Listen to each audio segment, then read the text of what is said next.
धन्यवाद मुझे मौका देने के लिए और अपनी बात आपके सामने रखने के लिए।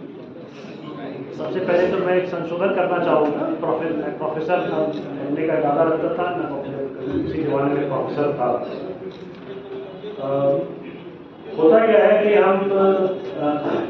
एक परंपरा रही है आजकल, जो व्यक्ति सबसे ज़्यादा जानकार हो और उसकी ईमानदारी पर शक नहीं होता, क्योंकि वो जानकारी रखना, नॉलेज रखना, लेकिन वैल्यू ऐड करना, ये दोनों दो विपरीत चीज़। जानकारी किस लिए? लोगों के लिए या कमाने के लिए? तो इसलिए मेरी कभी इच्छा नहीं थी कि मैं रिसर्च के बाद मैं ऐसे प्रोफेशन में जाऊँ, ऐसे इसमें जाऊँ मैं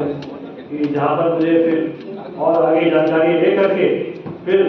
उस जानकारी को बांटने का मौका मिले, केवल इस उद्देश्य से कि लोगों का भला कम हो और उद्योग का या उद्योगी का भला ज़्यादा है। ये बहुत महत्वपूर्ण बात नहीं है। ज़्यादा महत्वपूर्ण बात यह है कि हम लोग 80 के दशक से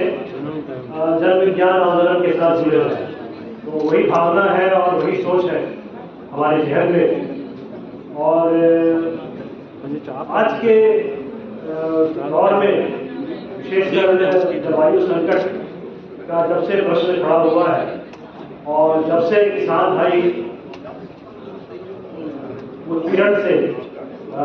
जलवायु उत्पीड़न के अलावा जो सरकारी और जो पूंजी का जो उत्पीड़न है उससे जब निकलने की कोशिश करते हैं और उस पर लाचार पाते हैं, तब से जो एक नया संकट जो पैदा हुआ है, उस संकट को देखते हुए अब लगता है कि विज्ञान को किसानों के पास जाकर के किसानों से शिक्षा लेनी चाहिए और किसान से ही जो ज्ञान निकलेगा उस ज्ञान को ही वो अपना मापदंड बनाए और उसी मापदंड से विज्ञान का प्रसार विचार है। हुआ क्या है कि दुनिया के जितने प्राइमरी प्रोड्यूसर्स थे, हमारे सागर धारा जी ने सही मामले में कहा कि बिना कार्बन क्रेडिट के किसानों का भला नहीं हो सकता। ऐसी मान्यता है और ऐसा मेरा विश्वास भी है, लेकिन सबसे बड़ा जो प्रश्न है आजकल, और इस प्रश्न के ऊपर सभी बटे हुए हैं, विज्ञान भी बटा हुआ है कि उसका फायदा जो है, कार्बन क्रेडिट का फायदा किसानों तक कैसे पहुंचे और किस रूप में पहुंचे। अब इस पर डिबेट चल रहा है और रिसर्च हो रहे हैं, नए रिसर्च हो रहे हैं और किसी खास अभी मसले तक जो है मामला नहीं पहुंचा है। किसानों से मेरा अपील है कि इस सवाल को बड़ी गंभीरतापूर्वक, खास करके इस अधिवेशन का जो एजेंडा, जो मुख्य एजेंडा रखा गया है, मेरे समझ में वो कार्बन क्रेडिट है। और कार्बन क्रेडिट पहली बार मुझे लगता है किसान मंच से एक चर्चा का विषय बनता जाता है, बना है इस बार, और इसको आगे ले जाने की जरूरत है। किसान आंदोलन जब तक अपनी खोई हुई जो क्षमता है और जो उनका पारंपरिक, जो उनका विज्ञान था, पारंपरिक जो सोच थी, जब तक उससे रूबरू नहीं होंगे, उसको नहीं समझेंगे और उस पर नए मूल्य का निर्धारण नहीं करेंगे, मेरा मतलब है जो मानव मूल्य है, जो किसानों की सोच है, जो किसानी है, उस सोच के तहत जब तक नए मूल्य स्थापित नहीं करेंगे तब तक उनका भला नहीं होगा। मैं बस एक छोटा सा, मैं ज़्यादा समय तो है नहीं, एक थोड़ा सा मैं आपको उदाहरण पेश करना चाहता हूँ। पंजाब में कई बहुत सारे उद्योग लगे, मैं तो किसी उद्योग के साथ जुड़ा हुआ नहीं था, लेकिन भाग्य से लिए दुर्भाग्य से लिए एक राजपुरा में एक उद्योग बनने वाला था, मैं उसका कोऑर्डिनेटर था और उस प्लांट का जो लेआउट है वो लेआउट बन रहा था और पंजाब सरकार उसकी जमीनें एक्वायर कर रही। मेरा काम था लेआउट को अप्रूव करना और देखना कि कम से कम खेती की जमीनें जो है उसमें जाए। ऐसा कुछ संयोग निकला कि मैं विदेश गया था, किसी कॉन्फ्रेंस में था, एक सर्जन आए वहाँ से, राजपुरा से, और उन्होंने कहा कि देखिए मेरी कुछ ज़मीनें हैं वहाँ पर, किसी तरीके से उसको आप प्लांट के अंदर ले लीजिए। मैंने कहा तो बहुत उल्टी बात हो गई, आप पंजाब के हैं और आपकी जमीन जा रही है, आपको तो कहना चाहिए कि नहीं मेरी जमीन मत लो, मेरी जमीन बहुत उपजाऊ है। अब ये हालत हो गई है किसानों की कि वो मिन्नत कर रहे हैं जमीन ले लो किसी भी भाव पर, उद्योग लगे जो लगे लोग भाग रहे हैं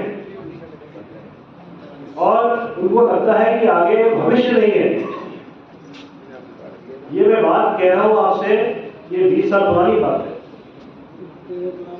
आज के दौर में अभी हमारे किसान नेता आए थे, उन्होंने चर्चा की, पानी की चर्चा की, जो पानी का एक बहुत बड़ा संकट जो आने वाला है पंजाब में। ऐसे ऐसे कई अध्ययन बताते हैं पानी का संकट। रोटी यूनिवर्सिटी ने भी काफी इस पर काम किया है, शोध किया है इसमें। ये एक बहुत ही गंभीर विषय है। मैंने एक बार अध्ययन कराया कि लेआउट बनने से और उस पर कंस्ट्रक्शन होने से कितना पानी वहां से डिस्प्लेस होगा, कितना पानी जो है वो डाउनस्ट्रीम में नीचे की तरफ जाकर के लोगों को प्रभावित करेगा। जब मुझे पता चला मानसून के समय अचानक बाढ़ आई, फ्लैश फ्लड आया वहां पर, और सारे के सारे गांव जो है वो पूरा कहते हैं कि शीट ऑफ वाटर वहां दिखने लगे, जबकि वो फ्लड प्रोन इलाका नहीं था। तब मुझे बड़ा आश्चर्य हुआ। तो फिर मैंने भी रोटी वालों को ही किया था, मैंने ओपन किया था उसमें उस अध्ययन को करने के लिए कि मैंने कहा कि आप अपने कैलकुलेशंस को देखिए, फिर से कैलकुलेट देखिए, इतना सरफेस वाटर जो ड्रेन हो रहा है और वेस्ट हो रहा है, ये कहाँ जा रहा है? ग्राउंड वाटर को कहीं से रिचार्ज नहीं कर पा रहा है। मैंने कहा कि हाँ सही बात है, पंजाब में ये हालत है कि जहां पर नदियां थी, नाले थे, वो सब खत्म हो गई। पानी को जब तक आप रोकेंगे नहीं, उसका जो प्राकृतिक तरीका है उसके बहने का, उसमें बाधा नहीं पहुंचाएंगे, तब तक तो वो पानी आपके काम आएगा, नहीं तो बह के निकल जाएगा। और बाढ़ के समय में तो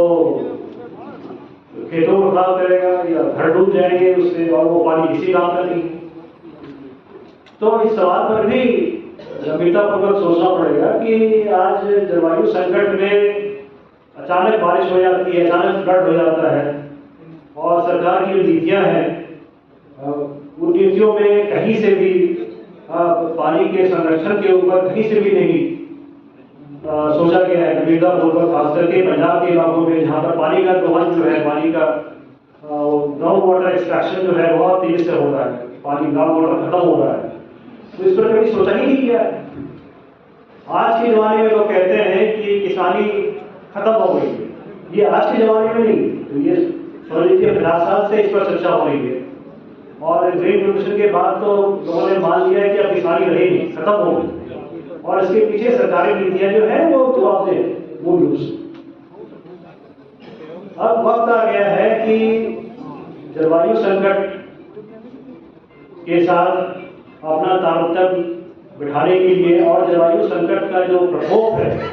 उसको कम करने के लिए किसान इन चीजों को, इन जो ऐसे बड़े बड़े सवाल खड़े हो रहे हैं, इन सवालों को किसान अपने हाथ में ले और किसी भी तरीके से जो इसका एक समाधान निकाल करके और कहे सरकार से, सरकार पर जवाब दे कि आपको इन्हीं मसलों को, इन्हीं बातों को आपको मानना है, आप बाध्य है। अगर ऐसा नहीं हो पाएगा, अगर किसान आंदोलन जन विज्ञान के साथ दोनों में अगर एक साझा नहीं हो पाएगा और दोनों मिलकर के एक यूनाइटेड फोर्स के रूप में काम नहीं करेंगे, तब तक सरकार अपने तरीके से नीतियां बनाती रहेगी और जलवायु संकट जो है और गहराता जाएगा। इसलिए मैं आप लोगों का ज्यादा समय नहीं लेते हुए मैं एक ही नारा देता हूँ कि दुनिया के जितने प्राइमरी प्रोड्यूसर्स हैं, किसान है, उसमें मछुआरे हैं, ये सब प्राइमरी प्रोडक्शन का मतलब ये होता है कि जो कार्बन को ये करता है, कार्बन सोखने का जो काम करता है, और उसी कार्बन से जो सागर दादाजी ने कहा कि धूप से, पानी से जो आपका खाद्य पदार्थ बनता है, शुगर बनता है, और वही जो जितने तरह के आप देख रहे हैं एनर्जी का जो सोर्स है, जो फूड है, सब उसी के प्रोडक्ट्स हैं, और पूरी उद्योग चल रही है उसी पर चल रही है। तो दुनिया के जितने प्राइमरी प्रोड्यूसर्स हैं सब एक हो जाए, आपको कुछ भी नहीं खोना है, आपको अपनी पुरानी जो भेड़ियां हैं, पुराने चेन्स हैं, हाँ वो खोना है। So primary workers unite, we are nothing to lose but your chains. यही मैं आज इस मंच से मैं दे रहा हूँ, और आप लोगों से आग्रह करता हूँ कि आप जन आंदोलन को और आगे ले जाएं, और जो हमारे मित्र हैं, कई मित्र हैं जो जन विज्ञानी अपनी दस्तों से जो काम कर रहे हैं इसके ऊपर, उनको भी मैं कहता हूँ कि आप किसानों के साथ मिलकर के आप एक हिस्सा साझा मसला तैयार करिए, जिससे कि किसानों का भी भला हो, और जो जलवायु संकट है इससे भी वो अपनी तरह की कोई रास्ता नहीं है। धन्यवाद।